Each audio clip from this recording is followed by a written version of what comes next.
भाई साफ साफ दिख रहा है जो संसार है वो उन्हीं तत्वों से मिलकर के बना है जिन तत्वों से मैं मिलकर बना हूं। तो संसार और मैं तो एक ही हुए, और जब संसार और मैं एक हुए तो संसार को चलाने वाली जो शक्ति है, संसार को चलाने वाली जो सत्ता है, वो मेरे से पृथक कैसे होगी, भिन्न कैसे होगी। और जब संसार को चलाने वाली सत्ता मेरे से भिन्न नहीं है तो मैं उस सत्ता को अपने से अलग कैसे मान लूँ। और जब मैं अलग अपने से उसको मान नहीं सकता तो हमारे लिए ये तो अनिवार्यता बन जाती है ना कि मैं और संसार को चलाने वाला जो संचालन करता है, जो सत्ता है, वह एक है, और संसार को चलाता है ब्रह्म, तो मैं और ब्रह्म एक हैं। और मैं और अगर ब्रह्म एक हैं तो मैं ही ब्रह्म हूँ, कहने में क्या बुराई है।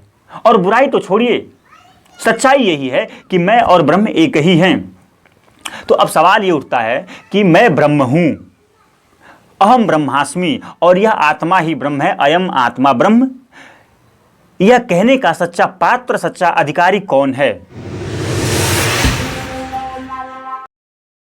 सम्यक लाइफ एजुकेशन के इस जीवन शिक्षा कार्यक्रम में आज जो हमारी चर्चा का विषय है वो ये है कि शास्त्रों में एक बात कही जाती है, एक तरीके से आप कह सकते हैं कि शास्त्रों का एक महावाक्य है कि मैं ही ब्रह्म हूँ, मैं ही ब्रह्म हूँ, यानी कि अहम ब्रह्मास्मि।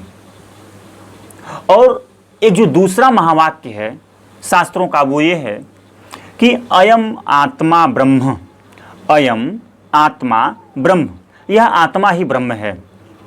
तो पहला महावाक्य ये कह रहा है कि अहम ब्रह्मास्मि, यानी कि मैं ही ब्रह्म हूँ, और जो दूसरा महावाक्य है वो ये कह रहा है कि अयम आत्मा ब्रह्म, यानी कि यह आत्मा ही ब्रह्म है।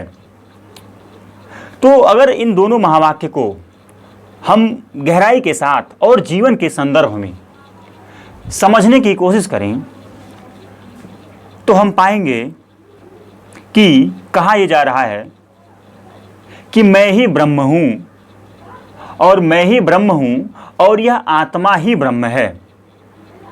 एक तरफ ये कहा जा रहा है कि मैं ब्रह्म हूँ, और दूसरी तरफ ये कहा जा रहा है कि यह आत्मा ही ब्रह्म है। तो दोनों महावाक्य को अगर आप एकता में, एक भाव में एकता स्थापित करके दोनों को समझने की कोशिश करें तो आप पाते हैं कि यह आत्मा और यह जो ब्रह्म है, यह दोनों एक ही हैं, और ये दोनों ही मैं हूँ। यानी कि यह जो ब्रह्म है, यह जो आत्मा है, यह मैं हूँ, और यह ब्रह्म और आत्मा यह दोनों एक हैं। इसीलिए मेरा जो शाश्वत जो स्वभाव है, मेरी जो शाश्वत पहचान है वो यही है कि मैं आत्मा हूँ, मैं ब्रह्म हूँ।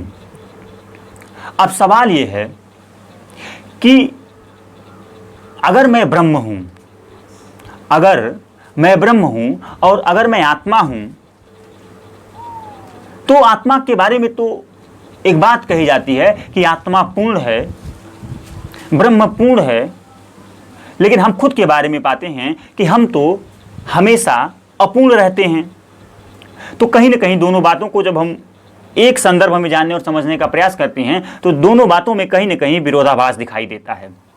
एक तरफ ये कहा जा रहा है कि मैं ही ब्रह्म हूँ, मैं ही आत्मा हूँ, और दूसरी तरफ ये बात है कि ब्रह्म और आत्मा पूर्ण होते हैं, अपूर्ण होते नहीं। लेकिन मैं तो खुद की ज़िंदगी को जब देखता हूँ, खुद की ज़िंदगी का जब विश्लेषण करता हूँ, जब अपनी ज़िंदगी की जांच पड़ताल करता हूँ, तो मैं पाता हूँ कि मैं तो हमेशा अपूर्ण रहता हूँ। तो कहीं ना कहीं दोनों बातों में हमें विरोधाभास दिखाई देता है। और जब चीज़ें कहती कुछ और हैं, होती कुछ और हैं, तो हमारे सामने एक जो नैतिक संकट पैदा होता है वो यही होता है कि हम किसको सच माने, किसको झूठ माने, किसको असत्य माने, किसको सत्य माने, यानी किसको अस्वीकार करें और किसको अपनी जिंदगी से खारिज कर दें। तो सवाल ये उठता है कि यह जो बात कही गई है अहम ब्रह्मास्मि और अयम आत्मा ब्रह्म, यह बात किस संदर्भ में कही गई है और किस से कही गई है। ध्यान दीजिएगा, यह बात किस से कही गई है, माने किस लिए कही गई है, किसके लिए कही गई है। तो जब आप इन बातों को गहराई के साथ, जिज्ञासा के साथ जानने और समझने का प्रयास करते हैं तो आप पाते हैं कि संसार में दो तरह के लोग होते हैं। जी हाँ, संसार में दो तरह के लोग होते हैं, दो श्रेणियां होती हैं लोगों की। पहली श्रेणी उन लोगों की होती है जो अपने विचारों पर, अपनी भावनाओं पर और अपने अनुभवों पर बहुत ज़्यादा विश्वास करते हैं, भरोसा करते हैं। और दूसरी श्रेणी उन लोगों की होती है जो अपने विचारों, भावनाओं और अनुभवों पर विश्वास करने से पहले उनकी एक एक सच्चाई को जानने का प्रयास करते हैं। जो दूसरी श्रेणी लोगों की होती है, वो ये नहीं कहते कि जो भी मेरा विचार है, जो भी मेरी भावनाएं और अनुभव हैं, वो सच ही हैं। इसका मतलब ये भी नहीं कि वो कह देते हैं कि वो झूठ है। वो कहते हैं हम अपने विचार, अनुभवों और अपने भावनाओं को सच मानने से पहले इनकी थोड़ी जांच पड़ताल करेंगे, इनकी थोड़ी तफ्तीश करेंगे, गहराई में उतर करके इनकी सच्चाई को जांचने और परखने का प्रयास करेंगे। तो यहां पर मैंने कहा कि दो कैटेगरी, दो श्रेणियां होती हैं लोगों की। एक श्रेणी उन लोगों की होती है जो अपने विचारों, भावनाओं और अनुभवों पर बहुत ज़्यादा विश्वास करते हैं, या एक तरीके से वह अपने भावनाओं को, अपने अनुभवों और विचारों को ही अपने जीवन का केंद्र बना करके उसी के आधार पर अपने जीवन को चलाते हैं। और दूसरी श्रेणी उन लोगों की होती है जो अपने भावनाओं, विचारों और अनुभवों का परीक्षण करते हैं, जांच पड़ताल करते हैं, इन्वेस्टिगेशन करते हैं, और इन इन्वेस्टिगेशन करने के दौरान जो अंतिम निष्कर्ष निकलता है उसी को सच मान लेते हैं। तो मैंने कहा कि दो तरह के लोग पाए जाते हैं। पहली कैटेगरी उन लोगों की होती है जो अपने भावनाओं और अनुभवों और विचारों पर भरोसा करते हैं और उन्हीं को अपने जीवन का केंद्र बना करके अपने जीवन को संचालित करते हैं। तो अगर बात किया जाए इन श्रेणी की जो अपने विचारों और अनुभवों पर भरोसा करते हैं, तो पाते हैं वो कि उनका जो हर दिन का जो अनुभव होता है, उनके जो जीवन का प्रत्यक्ष अनुभव होता है, वो यही होता है कि एक तो मैं हूँ, ये मेरी देह है जिसके माध्यम से मैं खुद को व्यक्त करता हूँ, और मेरे बाहर एक यह पूरा का पूरा चारों तरफ संसार फैला है। यानी कि एक वो हैं और उनके बाहर एक दृश्यमान जगत है। और वो पाते हैं, उनका अनुभव होता है कि वो भीतर से खाली हैं, अतृप्त हैं, बेचैन हैं, अशांत हैं, और जो बाहर ये चारों तरफ उनके दृश्यमान जो जगत है, यह उनकी इस तृप्ति का साधन है, शांति का साधन है, चैन का साधन है। कुल मिलाकर के ये कि उनके पूर्णता का साधन है। यानी कि उनका ये निजी अनुभव होता है उनकी ज़िंदगी का कि वो खुद को अशांत, बेचैन, अधूरा, खाली पाते हैं, और संसार के माध्यम से वह खुद को भर लेना चाहते हैं। तो संसार उनके लिए भोग का विषय बन जाता है। संसार के माध्यम से खुद को वो तृप्त करना चाहते हैं। संसार उनके लिए तृप्ति का साधन बन जाता है। और जब वो संसार को देखते हैं अपने बाहर, तो वो पाते हैं कि संसार में तरह तरह की विविधताएं हैं, तरह तरह के रूप हैं, तरह तरह के रंग हैं। यानी कि संसार में विविधताएं ही विविधताएं, अलगाव ही अलगाव, पृथकता ही पृथकता है।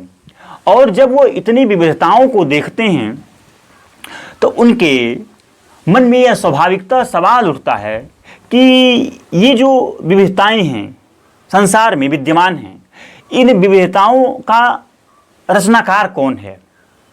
एक तरीके से संसार को बनाने वाला कौन है, चलाने वाला कौन है? ऐसी कौन सी वो शक्ति है, कौन सा वो परमात्मा है, कौन सा वो भगवान है जो संसार को रचने वाला है, संसार को बनाने वाला है? उस संसार को, जो संसार हमें दिख रहा है, जो हम हर दिन अपने चारों तरफ, हर सेकंड, हर पल जिस संसार को अनुभव करते हैं, उस संसार का रचयिता कौन है?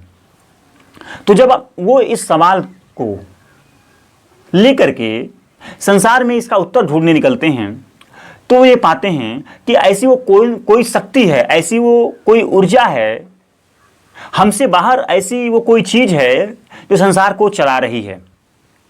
और जो संसार को चलाने वाली शक्ति है वह निसंदेह हमसे बाहर है, क्योंकि जब संसार हमसे बाहर है तो संसार को जो चलाने वाला है, जो संसार को जो चलाने वाली शक्ति है, जो परमात्मा है, वह भी हमसे बाहर है।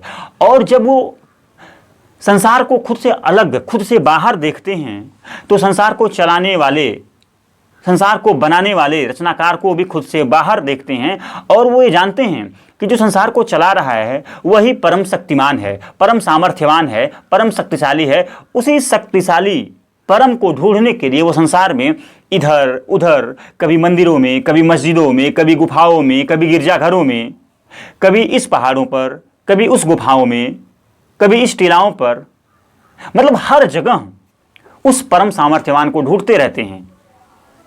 लेकिन उनकी जिंदगी का नतीजा यह होता है कि वो ढूंढते तो जरूर हैं उस परम शक्ति को, उस शक्ति को जो उनके भीतर के बेचैनीपन को, खालीपन को भर दे, उस शक्ति को संसार में ढूंढते रहते हैं। लेकिन जिंदगी का कुल नतीजा यह होता है कि ढूंढते ढूंढते उनकी जिंदगी खत्म हो जाती है, लेकिन वो चीज़, वो परम सत्ता उनको नहीं मिलती जो उनकी जिंदगी को शांत कर दे, आनंद में उनके जीवन को लाकर खड़ा कर दे।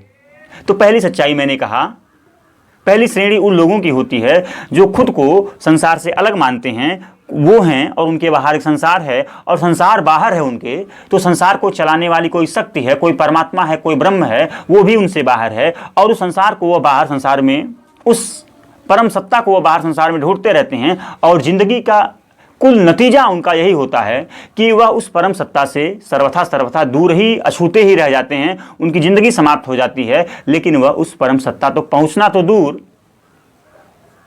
उस तक पहुंचना तो दूर, समझ ही नहीं पाते कि संसार में वह किस जगह विद्यमान है। तो मैंने कहा कि पहली श्रेणी इन लोगों की होती है जो संसार में परमात्मा को ढूंढते हैं। अब बात आती है दूसरी श्रेणी की। दूसरी श्रेणी की मैंने कहा कि वो लोग होते हैं जो वह अपने विचारों, अनुभवों और भावनाओं पर यूं ही विश्वास नहीं कर लेते, उनकी जांच पड़ताल करते हैं। वो कहते हैं कि अगर मुझे ये बाहर संसार दिख रहा है, संसार में इतनी विविधताएं दिख रही हैं, तो विविधताओं के दिखने का कारण क्या है? ये संसार मुझे दिख रहा है ऐसा कि संसार ऐसा है, तो ऐसा दिखने का कारण क्या है? वह गहराई में उतर करके एक एक सच्चाई को न सिर्फ जानना चाहते हैं बल्कि जान करके अपने जीवन में उतारना चाहते हैं। तो जब वो संसार को समझने का और खुद को समझने का प्रयास करना शुरू करते हैं तो वो पाते हैं कि जो संसार है, यह जो संसार है, यह इतनी विभिन्नताओं से भरा हुआ है। यह विविधता कैसे दिखाई देती है, यानी कि यह जो विविधता हमें दिखाई दे रही है, क्या वास्तव में यह विविध है या वह एक ही है, सिर्फ हमें अलग अलग रूप में दिखाई देती है? याद रखिए, जो पहले श्रेणी वाले लोग थे वह संसार को सिर्फ ऊपर ऊपर से देखते थे। तो जब आप ऊपर ऊपर से देखेंगे तो उसमें विविधताएं दिखाई देंगी। लेकिन जो दूसरी श्रेणी वाले लोग होते हैं वह विविधताओं के बावजूद वह अंदर तक उतर करके वो उस तत्व की तलाश करते हैं जहां पर इन विविधताओं के बावजूद कहीं ना कहीं उनमें एकता स्थापित होती है। तो जब वो पाते हैं कि ये संसार बना कैसे, मैं कैसे बना, और जो ये संसार में विविधताएं हैं, ये विविधताएं क्यों हैं, तो वो पाते हैं कि संसार में जितनी भी विविधताएं दिख रही हैं, संसार में जितनी भी विविधताएं दिख रही हैं, ये जो संसार दिख रहा है ये सब बना है पंच महाभूतों से। पंच महाभूतों का मतलब 5 पदार्थ होते हैं। 5 पदार्थों को पृथ्वी, जल, अग्नि, वायु, आकाश कहते हैं। इसी को छित, जल, पावक, गगन, समीरा के नाम से जानते हैं। यानी कि 5 महाभूत, 5 महातत्व, जिनको पृथ्वी, जल, अग्नि, वायु, आकाश कहते हैं। जब वो गहराई से संसार को जानने और समझने का प्रयास करते हैं तो पाते हैं कि संसार में जितनी भी चीज़ें हैं, जितनी भी वस्तुएं हैं, वो इन 5 महाभूतों का ही प्रतिफल हैं, 5 महाभूतों की ही देन है, जिसे आप पृथ्वी, जल, अग्नि, वायु, आकाश के नाम से जानते हैं। और जब वो खुद की सच्चाई को जांचने और पड़ताल करने की कोशिश करते हैं तो पाते हैं कि मैं खुद इन 5 महाभूतों से बना हुआ हूं। तो वो ये देखते हैं कि संसार भी 5 महाभूतों से बना है और मैं भी 5 महाभूतों से बना हूं। अगर मैं भी 5 उन्हीं तत्वों से बना हूं जिन तत्वों से ये संसार बना है, तो हमारे और संसार में अलगाव क्या है, पृथकता क्या है? माने मैं और संसार अलग कैसे हैं? जिन तत्वों से मैं बना हूं उन्हीं तत्वों से अगर ये संसार बना है और उन्हीं तत्वों से संसार की इतनी विविधताएं दिखाई दे रही वो भी बनी हैं, तो मेरे में और संसार में दिखने वाले हर विविधताओं में अलगाव कैसे है, सेपरेटनेस कैसे है?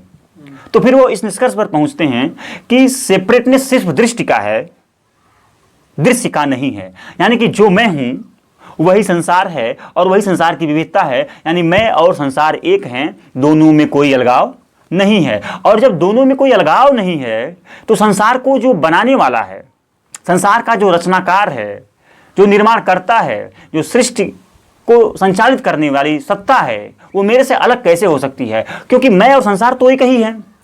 और जब मैं और संसार एक ही हैं तो संसार को चलाने वाली जो सत्ता है वो मेरे से कैसे अलग होगी? और जब मैं और संसार को चलाने वाली सत्ता एक ही हैं और संसार को चलाता है ब्रह्म यानी कि परमात्मा, तो मैं और परमात्मा तो एक ही हुए। और जब मैं और परमात्मा यानी ब्रह्म एक ही हैं तो इसमें कहने में क्या बुराई है कि मैं ही ब्रह्म हूं?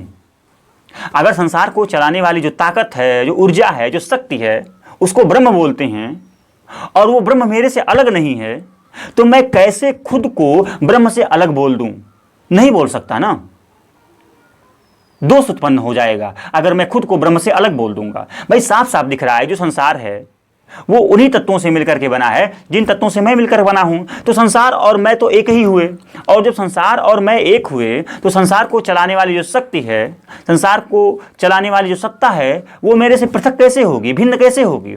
और जब संसार को चलाने वाली सत्ता मेरे से भिन्न नहीं है तो मैं उस सत्ता को अपने से अलग कैसे मान लूं? और जब मैं अलग अपने से उसको मान नहीं सकता तो हमारे लिए ये तो अनिवार्यता बन जाती है ना कि मैं और संसार को चलाने वाला जो संचालन करता है, जो सत्ता है, वह एक हैं और संसार को चलाता है ब्रह्म। तो मैं और ब्रह्म एक हैं और मैं और अगर ब्रह्म एक हैं तो मैं ही ब्रह्म हूं, कहने में क्या बुराई है?